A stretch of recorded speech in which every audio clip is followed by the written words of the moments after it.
충청권광역철도 수요 예측 제조사 추가 진행 배경은?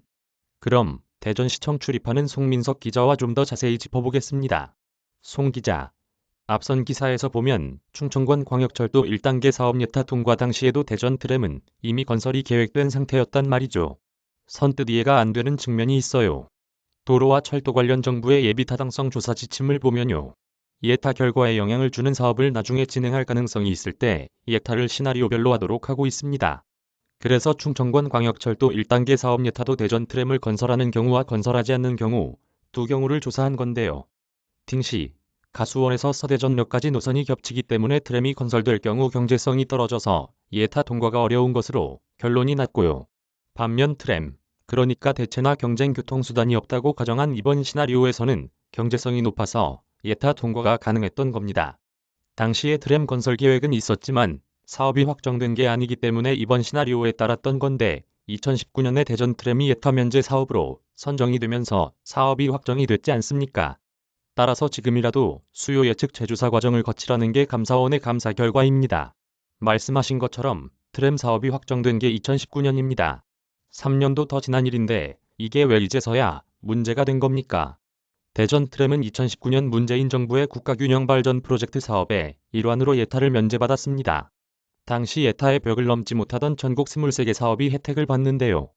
대전 트램이 예타 면제 사업으로 선정된 만큼 충청권광역철도와는 별개로 봐야 한다는 게 국토부와 기재부 입장이었습니다. 어차피 트램은 정부가 국가균형발전 차원에서 추진하기로 한 만큼 시나리오별 구분은 의미가 없다고 본 건데요.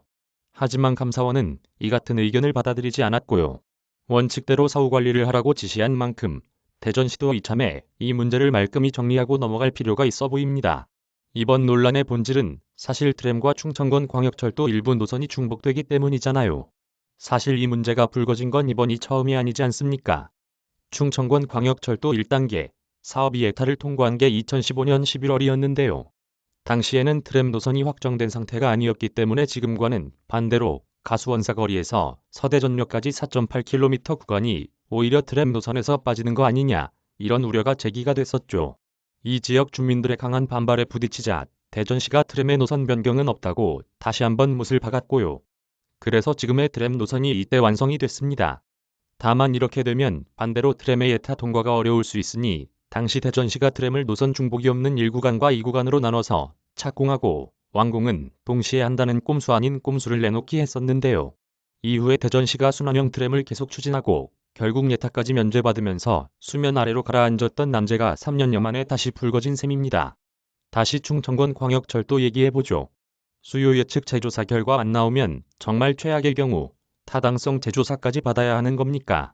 앞서 성용희 기자가 전했듯이 수요 예측 제조사 결과 30% 넘게 수요가 줄면 타당성 제조사까지 받아야 하고요.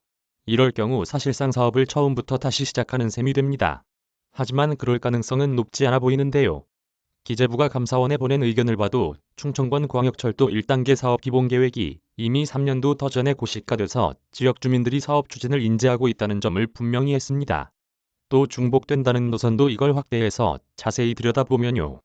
트램이 지나는 복수, 도마, 유천 지역과 광역철도가 지나는 신성문화동 지역은 직선거리로 최고 1km 정도까지 떨어져 또 다른 수요가 분명히 있습니다. 또 도마역과 서대전역은 환승역 기능을 수행하기 때문에 그리 심각한 문제는 아니다, 이런 의견도 나오는데요. 이 때문에 대전시도 내부적으론 수요가 한 20% 정도 줄어드는 선에서 제조사를 통과할 거란 기대 섞인 전망을 하고 있습니다. 송민석 기자.